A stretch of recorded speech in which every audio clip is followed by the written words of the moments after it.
and welcome to the first Support Coordinator webinar of 2026, proudly brought to you by Endeavour Foundation.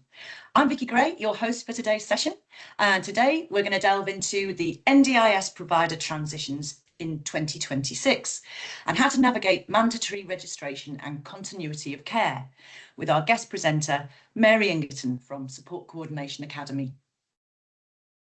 Now, as we gather online with attendees joining us from across Australia, I'd like to acknowledge the significance of the lands we all call home. If you'd like to honour the traditional custodians of the lands you're logging in from, feel free to share their name in the chat. I'd like to begin by acknowledging the Gubbi Gubbi people, traditional custodians of the land on which I'm hosting from today. In the spirit of reconciliation, Endeavour Foundation acknowledges the traditional custodians of country throughout Australia and their connections to land, sea and community. We pay our respect to their elders past and present and extend that respect to all Aboriginal and Torres Strait Islander peoples today. Now, a quick note on housekeeping. Your microphones and cameras will stay off, but we'd love for you to join the discussion in the chat. If you have any questions for our presenters, please pop them in the Q&A section and we'll answer them after the presentation. You'll also find a link to our privacy policy in the chat, so feel free to reach out if you have any questions about that. As mentioned earlier, during this webinar, we'll be discussing NDIS provider transitions in 2026 and how to navigate mandatory registration and continuity of care.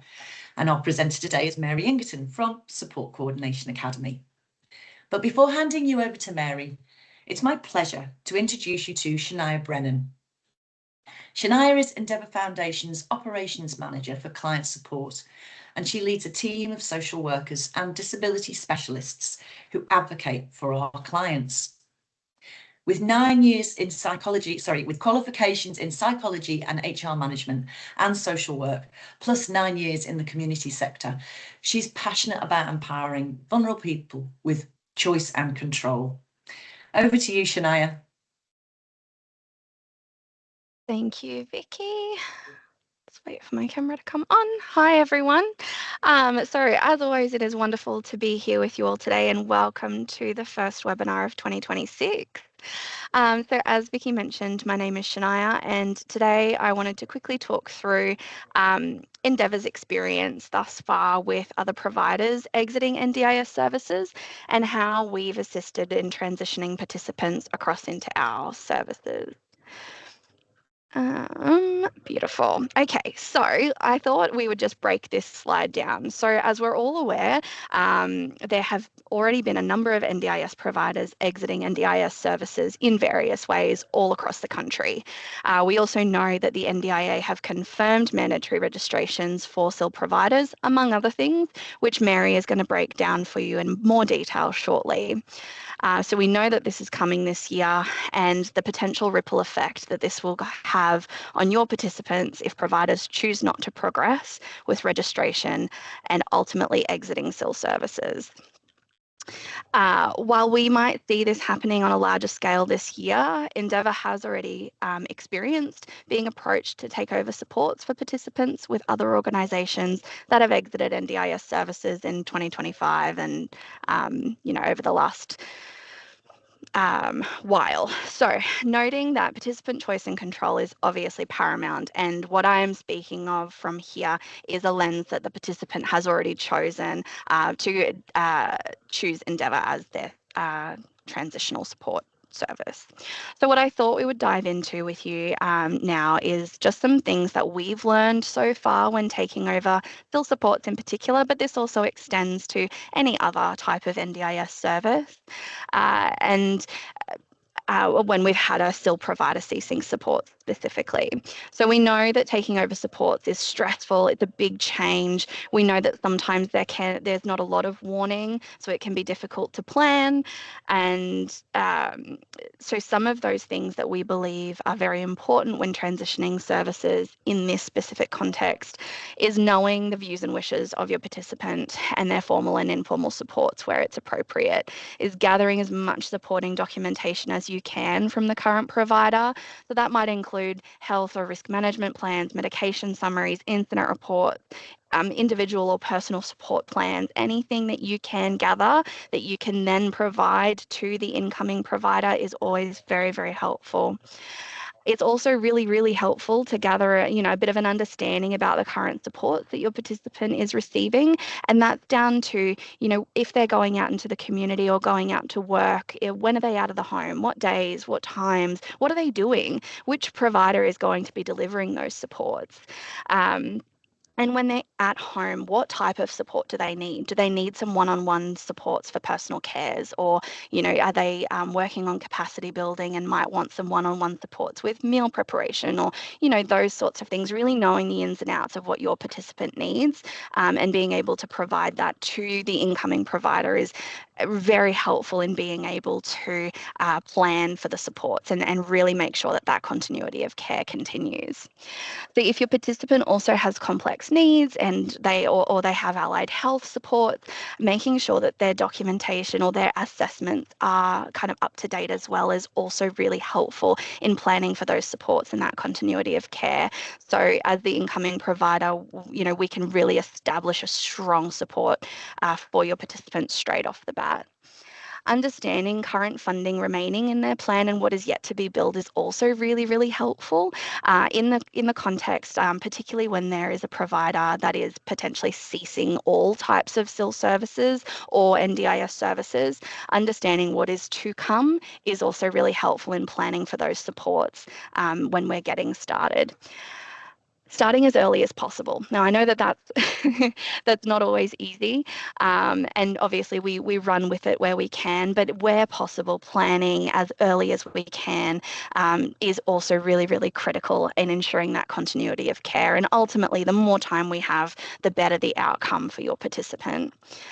Finally, transparency is key. So we want to make sure that we're doing the best we can to support your participant if you were to choose or your participant were to choose Endeavour as their provider, which means the more information we have about the best support, about how to best support your participant, the better we can do as their service provider.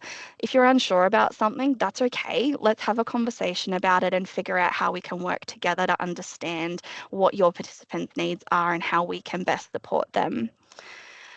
So those are just some learnings that we've had so far and just some tips that we've come across as, some gaps or some areas where it really smooths out the process for that continuity of care and really smoothly transitioning supports over to a new provider. So now what I'm going to do is hand over to Mary, who is going to take us through the rest of today's discussion. Thank you, Mary.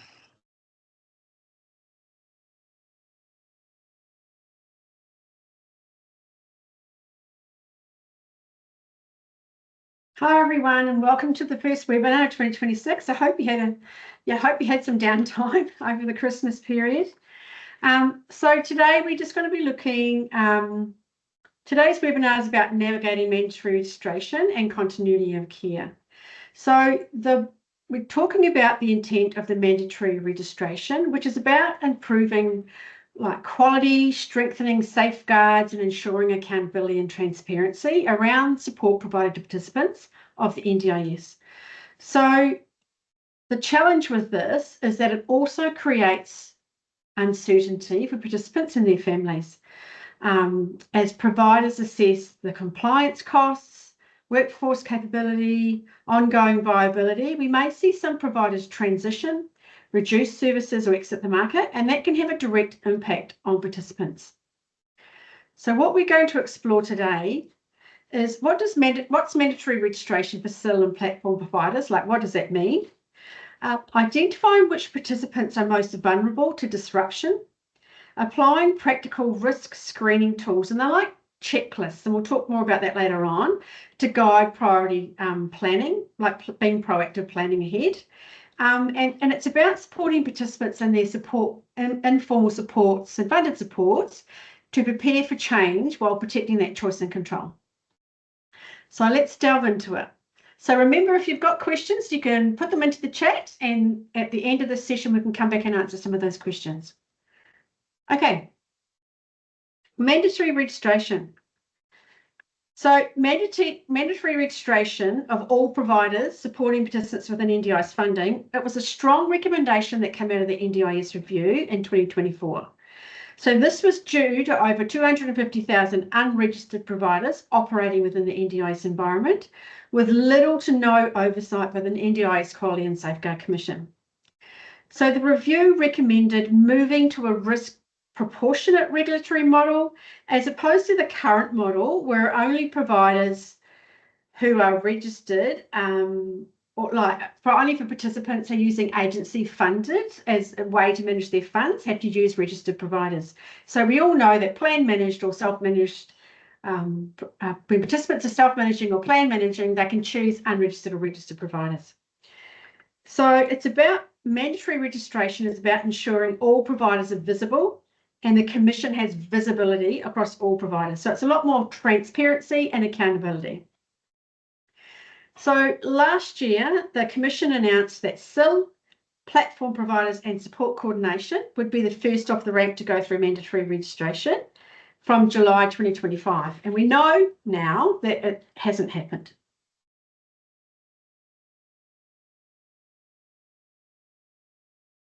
So it's now been announced just recently that only SIL and platform providers will be under mandatory registration requirements from 1st of July 2026, and that support coordination has been paused for now while further consultation and consideration occurs.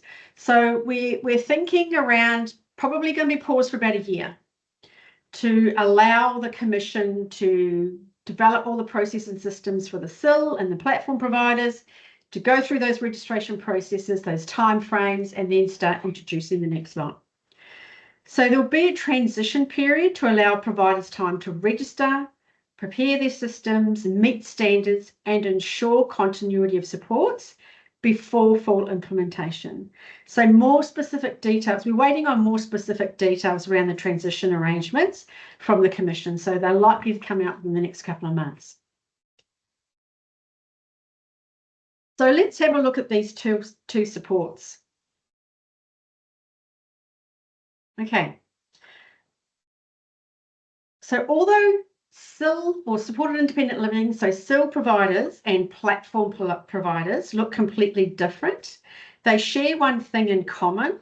Both involve high safeguarding risk when quality systems are weak or are not working well. And both can collapse quickly when there's not a lot of oversight. So these are the findings and these are the priorities of the Commission to go first with SIL providers and platform providers.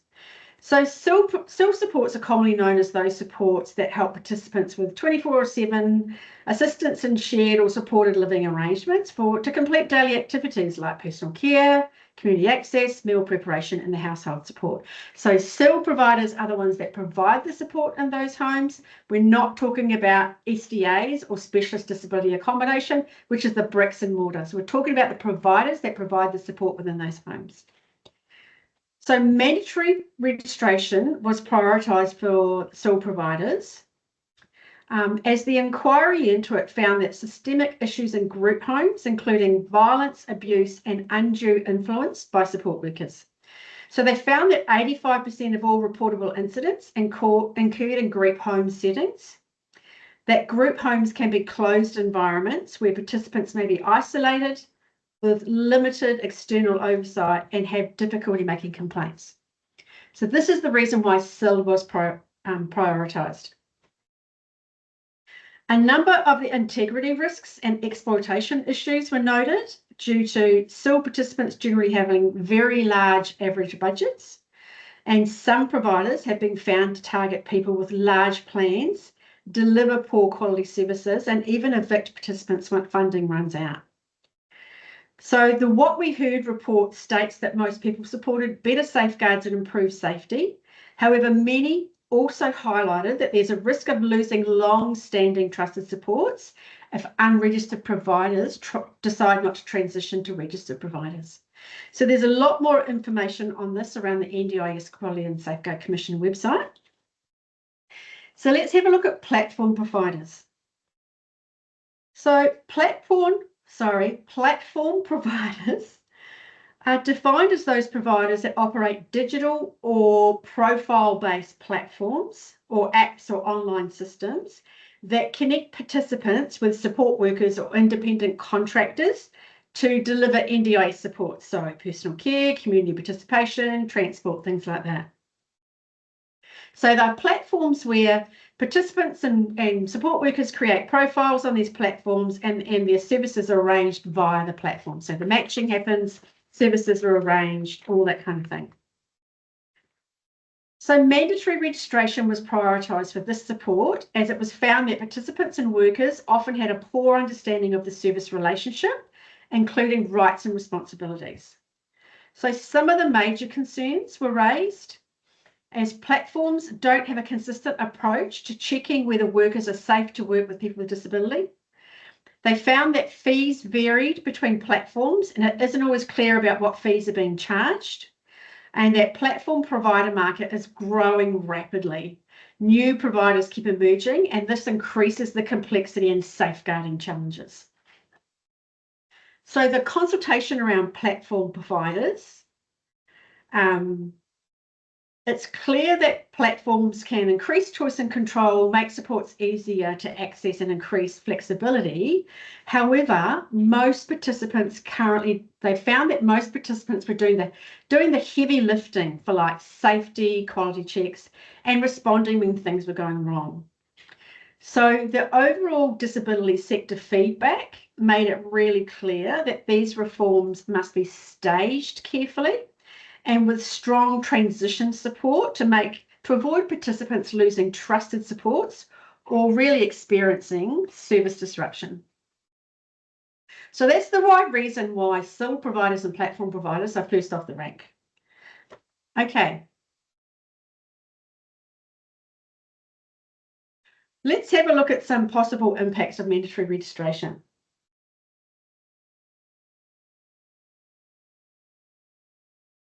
So when we think about mandatory registration, it changes the cost-risk equation for service providers, because they are now going to have auditing and compliance costs. They will have increased governance and reporting obligations. They'll have workforce capability and training requirements, as well as exposure to regulatory scrutiny in a high-risk setting. So that's that Quality and Safeguard Commission scrutiny. So the market impact for providers operating in these thin margins or weaker systems, look, they might decide to exit service delivery within the NDIS altogether. They could reduce the number of services that they provide, or there might be increases in waiting lists, or that they could stop supporting participants with higher complexity. So to reduce their risk level and their complexity level, they might decide just to take participants with less complex needs.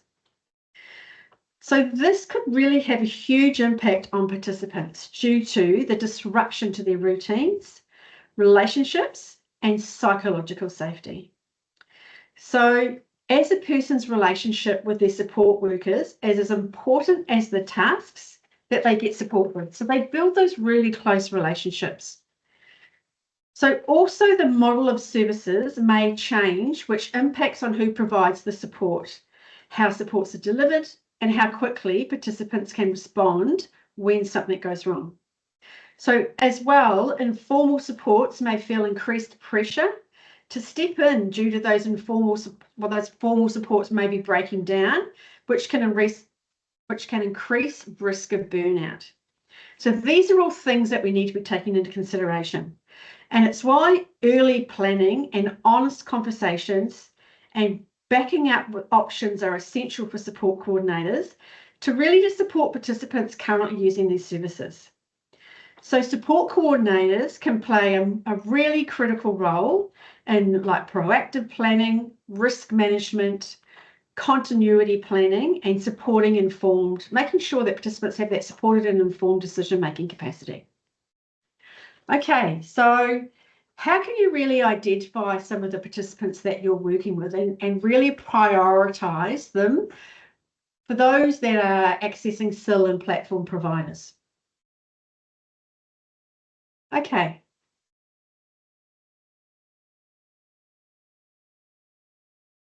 So we're going to have a look at some checklists. So these are practical tools designed to help support coordinators prioritise their workload.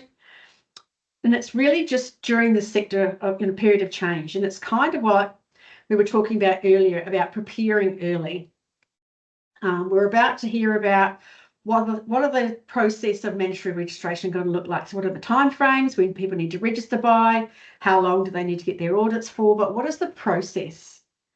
And then the other part of that is also that the Quality and Safeguard Commissioning are trialling new civil practice standards. So what does that look like and what's the outcome of that?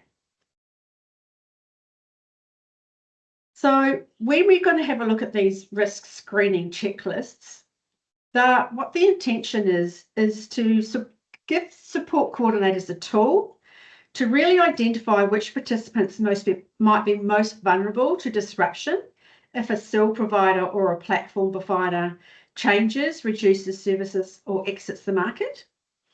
It's about focusing your time and early engagement for the participants who need it most, guiding that proactive planning and informed conversations with current providers. And it's about reducing the likelihood of crisis-driven transitions during the mandatory registration period. Okay, so these tools are about risk awareness, not risk aversion. So it's about protecting that continuity of care, choice and control, and well-being while the sector adjusts. It's about our role as support coordinators, and it's part of that safeguarding role. And these are just some tools that we've developed that. So basically, there's two tools, one for CIL and there's one also for platform providers. So both of the checklists will be developed into one-page printable handouts, and I'll be providing them to Endeavour. So when they put the video recording up of the session with the Q&A questions that we're going to have responses to, you'll be able to download these checklists if you want to access them. Okay, so as we go through them, think about the participants you're currently working with or family members, and where early planning could make the biggest difference. Okay, so first we're going to focus on a checklist to identify those participants you're working with who have a CIL arrangements and who might be at higher risk of harm or instability if providers change or they have service disruption during this transition period. Okay. I'm going to give you a brief look at what the kind of examples are. So this is kind of what the layout looks like. Gives you a bit of context around the risk screening tool, the checklist, and then it delves into the questions. And at the end, it gives you a bit of a, if you checked all these boxes, then these people be priority, that type of thing. So it's really just a checklist, and it's about being proactive around identifying the priorities within the caseloads that you're working with. So the first one is in relation to support intensity and dependency. So the more essential the support, the less tolerance there is for service gaps or staffing inconsistency. So this is in relation to CIL providers. So for example, if your participant receives 24/7 or near 24 hours, 7 days a week support, requires hands-on assistance for personal care, mobility or meal times, relies on staff for medication, prompting or administration, has limited capacity to manage daily risks independently. So it's about going through all the criteria and then really thinking about each participant that you're working with and going through this checklist. Okay. We would also be looking at behavioural and emotional regulation needs. So any changes in staff, routines or environment can trigger escalation and increase safeguarding risks. There's questions around communication and self-advocacy capacity. So participants who cannot easily raise concerns or are more vulnerable during these transition periods. And there's criteria around that. The next one is workforce and relationship resilience. So loss of trusted staff can feel like loss of safety, not just loss of a service often for participants. Shared living complexity. So disruption often affects the whole household, which increasing the risk of placement breakdown. So you might even find, if you're working with participants and we're going through this transition period, that other people might be leaving the house and therefore the complexity or the shared living arrangement and the relationships within that placement need to be considered. Thinking about provider vulnerability indicators. So this is around provider instability increases the likelihood of rush or unplanned transition. So thinking about what some of those factors might be. And then lastly, there's criteria around informal support safety net. So this is really, really important. So quite often when I've worked with people who are in SIL arrangements, they don't have a lot of support or informal support networks. So, and it's always something to have a think about. How is the mandatory registration going to impact on the provider, the participants, but also their informal support network? So thinking about when services falter, participants without a safety net through informal supports can often face immediate risk. So these are all some of the things that we would consider. Okay, I'm going really well for time. Okay, going to have a look at a platform provider screening or risk screening examples.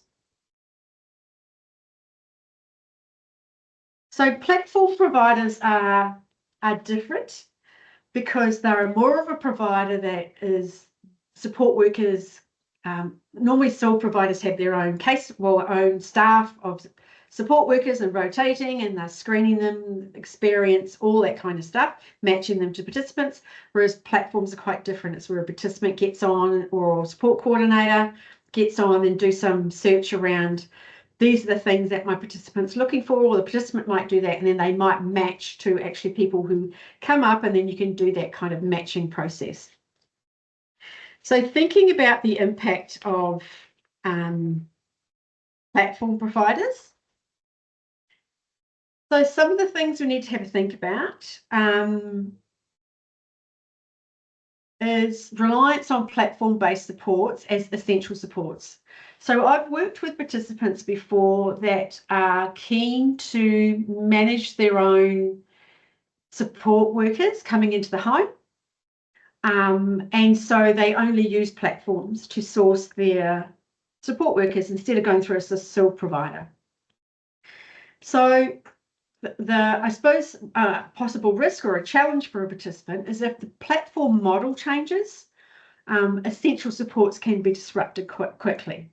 So for an example, does the participant use the platform for daily personal care, for medication prompting and admin, for mealtime support, overnight supports, and would a participant be unsafe without their supports in place? So thinking about if the model changes in any way, how would that disrupt the participant? Some other criteria that we've got on this checklist is around limited backup providers or alternative service options. So this is about if the platform reduces services, that there may not be anywhere else to go. So thinking about what other options are out there. Is this something that could impact on a participant, especially if you're living in a rural and remote or a place where there's real thin market, like reduced numbers of support workers available? Thinking about high dependence on one or two preferred workers. So platform disruptions or disruptions to platform providers often results in workover turnover, meaning that the participant may lose the relationship and that's the relationship that makes them feel safe within that support that's been provided. Okay. Communication barriers and limited ability to self-advocate. Now, this is really, really important.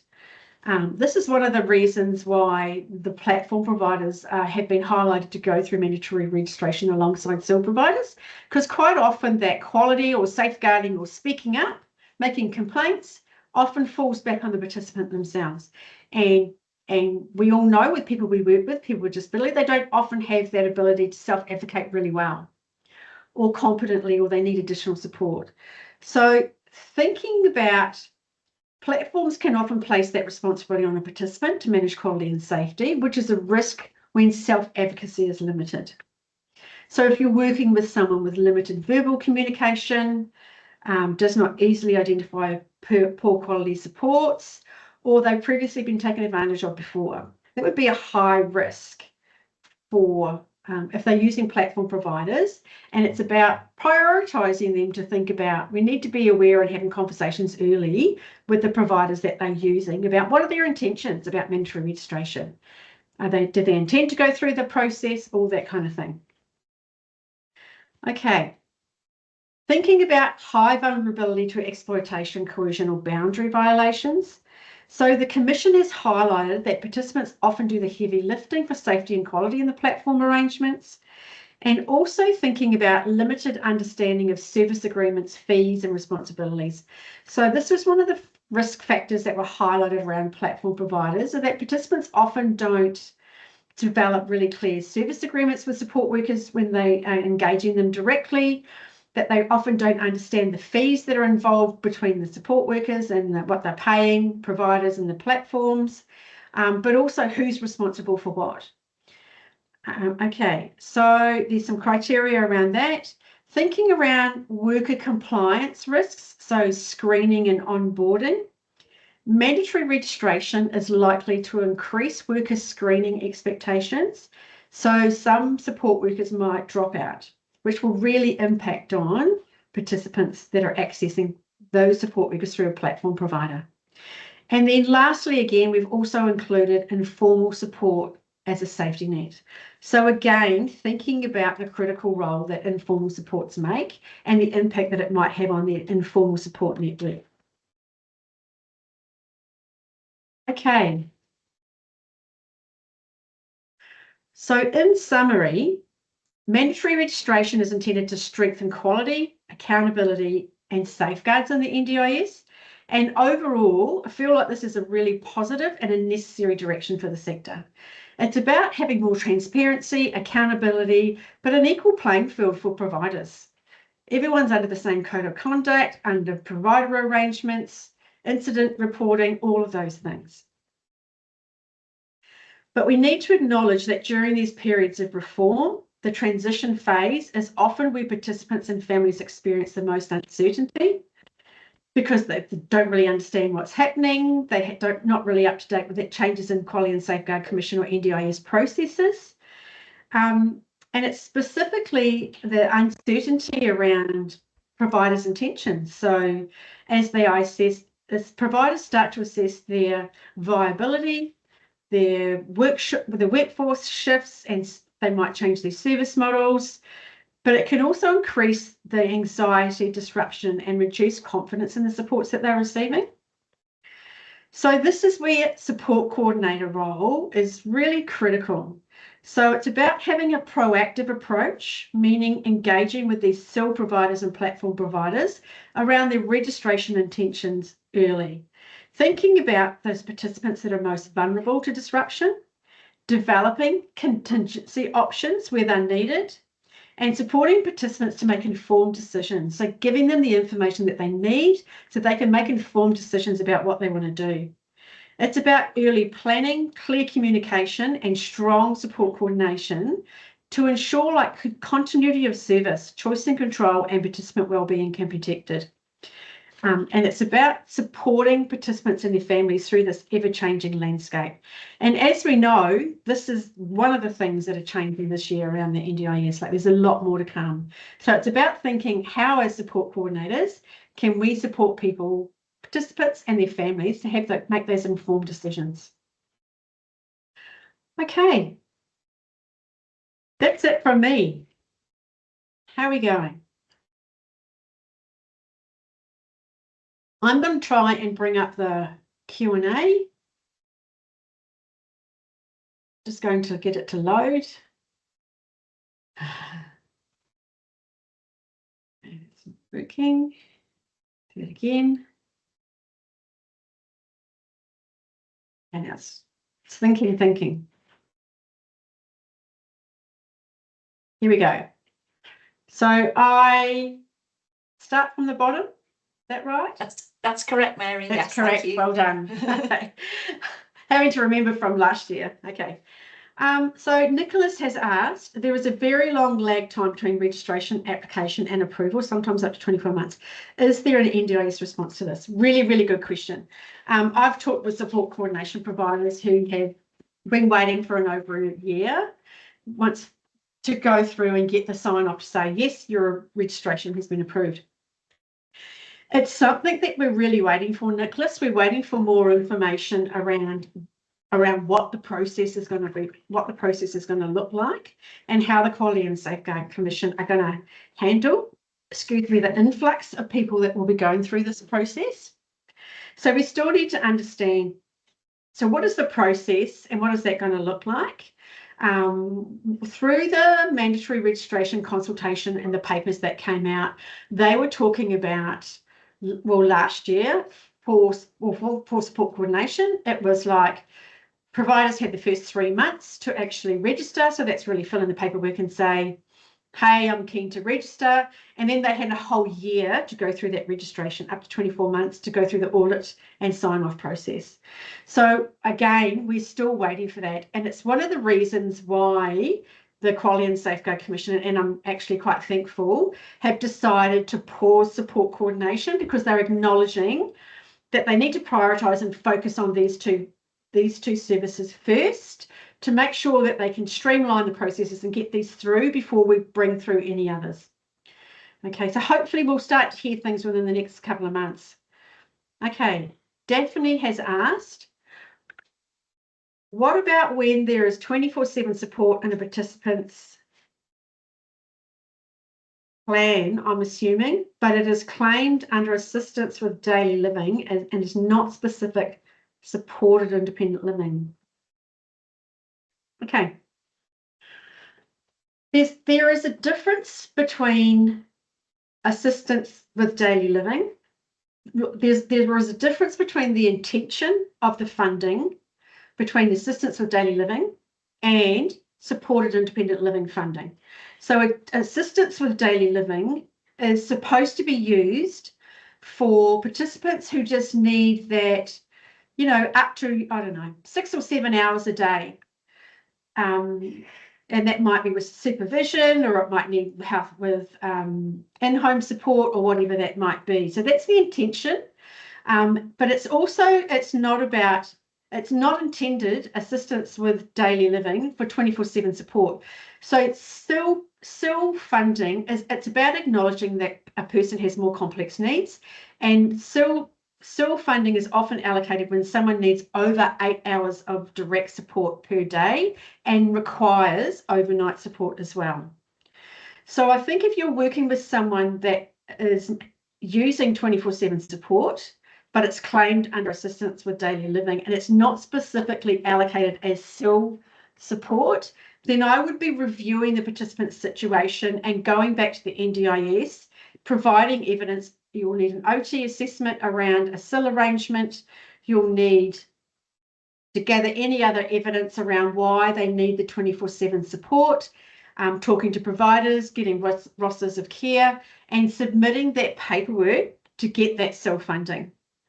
Because I think it's a very big risk for a participant if they're accessing support or needing support 24/7, but it's just assistance with daily living. I hope that's helpful, Daphne. If you want to talk to me more about that and I can understand the context a bit more, I'm probably be able to give you a bit more information. Happy for you to email me at info@SE Academy. But I suppose it's about to be clear about the intent of the purpose of the funding, and they are completely different. Okay. Essa has asked, we are providing implementation report and progress report in the hours to make it and monitor the participant is not enough. And now you are trying to say that we need to prepare more paperwork with the same hours allocated on their plans, or this will be changing as well. We need to start it from there if it's the case.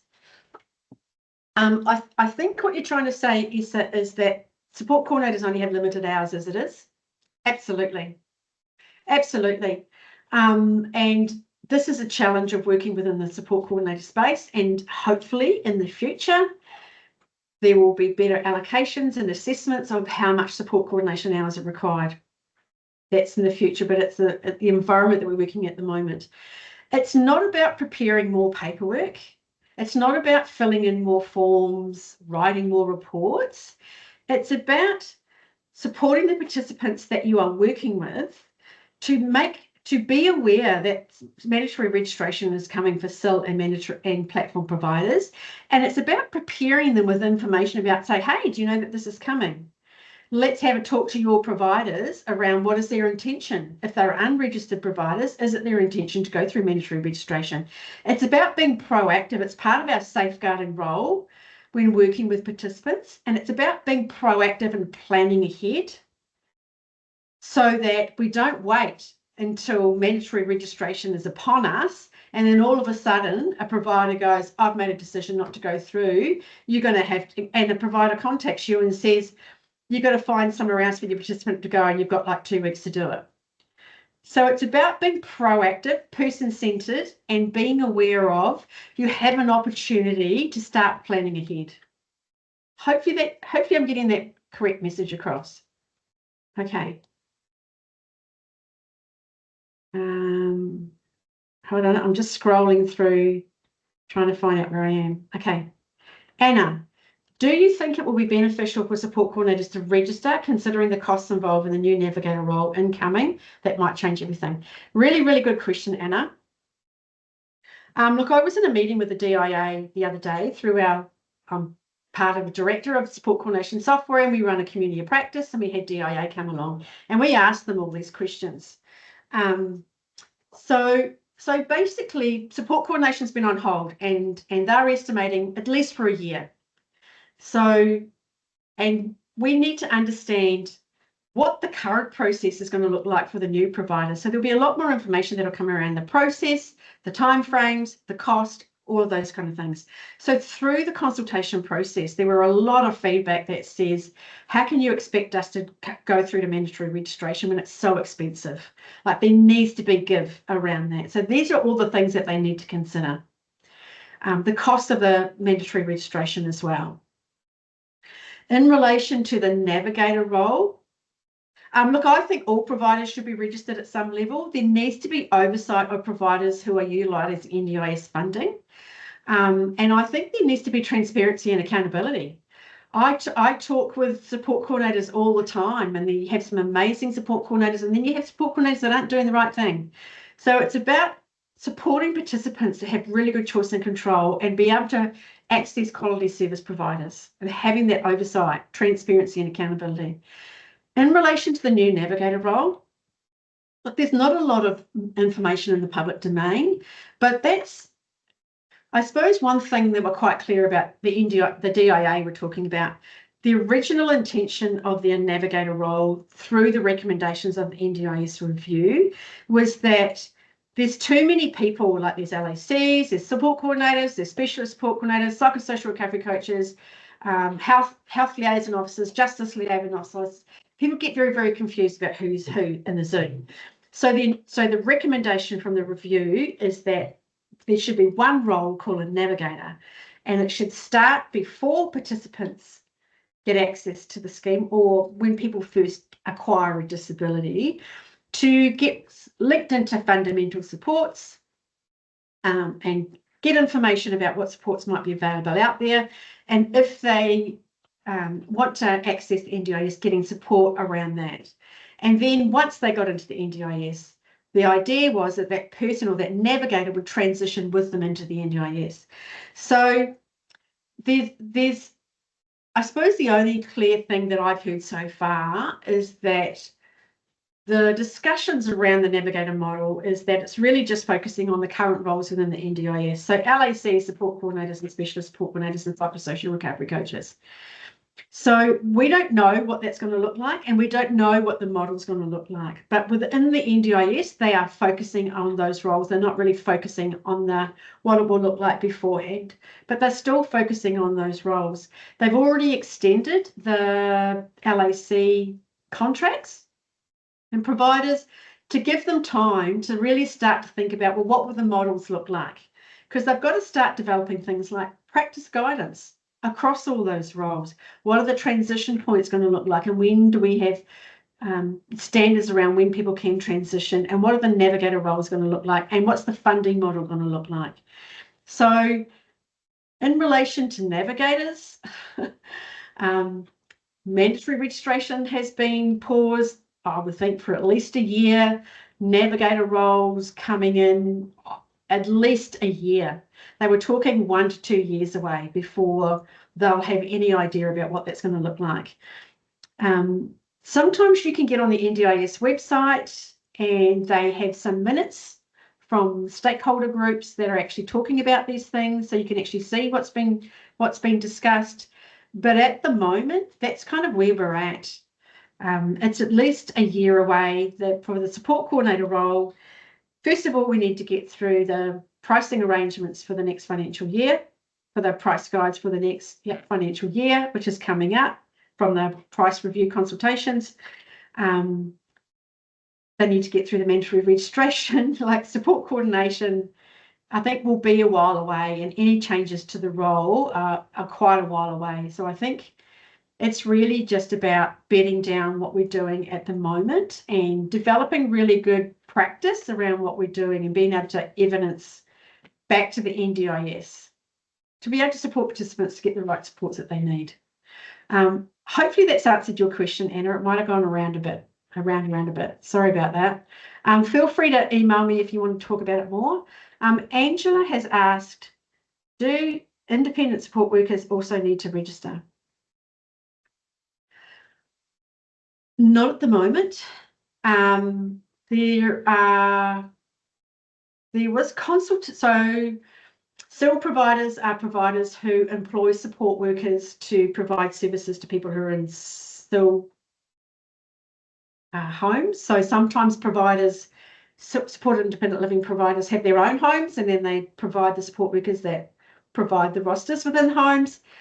Platform providers actually link independent support workers. So it's actually the providers that need to register, the actual platform providers who own those platforms. It hasn't been very clear that the support workers themselves need to get registered at this point in time. There is, hold on a minute. There has been a lot of consultation, because a lot of feedback from participants were saying, well, I employ independent support workers directly. I don't want to lose my support workers. I've got really good rosters and routines and I trust them and I feel really safe with them. If you start having mandatory registration, you know, I might not be able to use them anymore. Like, where's my choice and control? So there's a lot more work that has to be done around independent support workers, and it's really just about like, if you go and have a look on the NDIS Quality and Safeguard Commission website around mandatory registration, there's a lot more information around what's already gone past and what they're going to be talking about more. So there's DSS Engage website, Quality and Safeguard Commission website, and NDIS Engage. They're like the 3 websites that you can sign up to get their newsletters that kind of tell you what's happening, but there's still more discussions to kind of clarify, well, what are independent support workers or independent providers, and how does that fit into mandatory registration? Okay, so we don't know yet is the answer, but yeah, there's a lot of discussion around it. That's my understanding. Okay, so Joelle, just where were we at? 10.2. Okay. Sorry, I'm a little confused now. Are you saying that funding under home and living only needs NDIS registered providers versus providers paid under ADL can still be unregistered?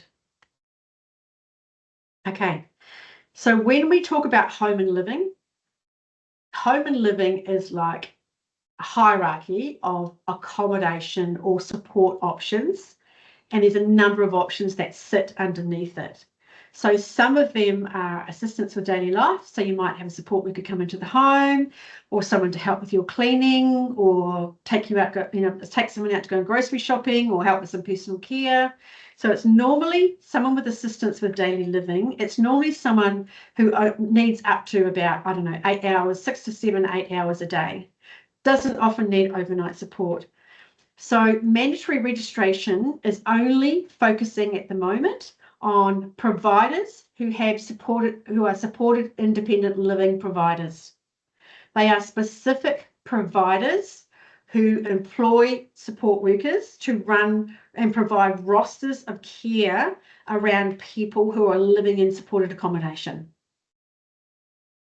Okay, there's a difference between so if someone is a provider and they're just providing assistance with daily living, and they're not a supported independent living provider, that's two different things. It's just the self-service and the platform providers that are about to go through mandatory registration. Hopefully that makes sense. NDIS registered providers versus providers paid under assistance with daily life can still be unregistered. If you want more clarity around it, it's really good to have a look on the NDIS Quality and Safeguard Commission website and have a look at the consultation papers, because they really break it down a lot more. Get very specific about the focus and who they're focusing on. Hopefully that will help, Joelle. Okay, Casey. Arlene asked, registered small SC businesses are stating that they will be closing the support coordination as there no profit margin with paying the SHADS award per hour, and the need of achieving 32 bill of hours per week is unrealistic and causes a huge turnover. Especially with the funding being cut for SC and now funding periods, will let NDIS increase the hourly rate for SCs so we save our jobs? Look, again, mandatory registration for support coordination has been paused for at least a year. The cost of registration and all the processes and systems still need to be nutted out, and we were getting more information about that soon. In relation to the hourly rate for support coordination, fingers crossed, hoping that we get an increase this year.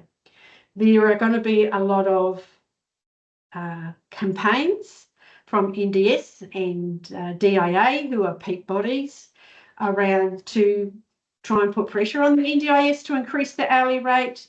We've just had a pricing review consultation, so that the feedback from that consultation, which is now closed, will be taken into consideration when setting the hourly rate for support coordination. So that's likely to drop. The new price guide, I think it will be likely to drop in May so that people get a look at it before it goes live in July. So fingers crossed, I'm absolutely hoping. It's absolutely overdue. Okay. Okay, we've got 7 minutes. I'll just do this last one. Does this mean if we want to apply to become a registered SC that the NDIS will not process my application?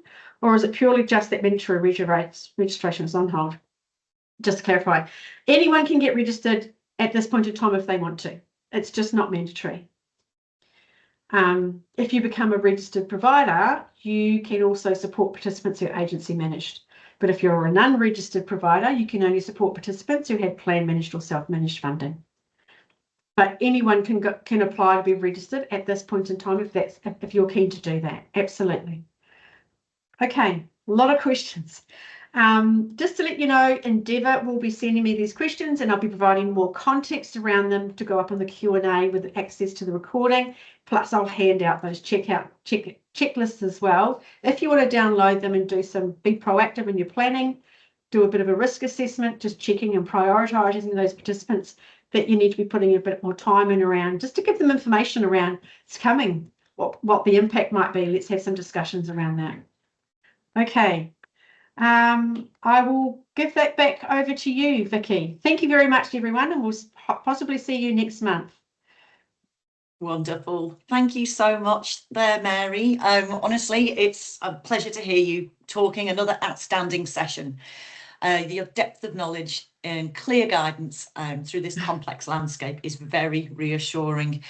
As Mary said, if some of the questions that we didn't get to, we will collate and get them ready for Mary to answer in a little FAQ section that we're going to have.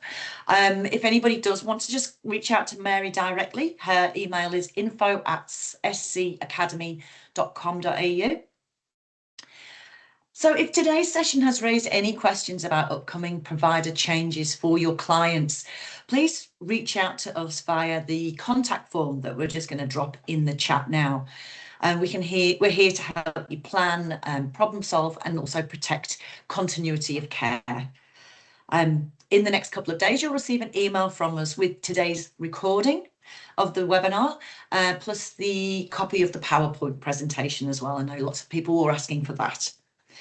Then next week, you'll receive the additional resource diving deeper into the questions you asked Mary from today's webinar. We'll package that into a bite-sized FAQ style article so it's easy for you guys to read.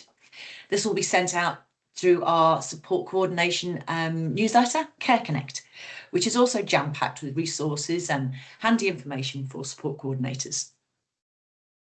Now, we'd love to invite you to join us for our next webinar in March.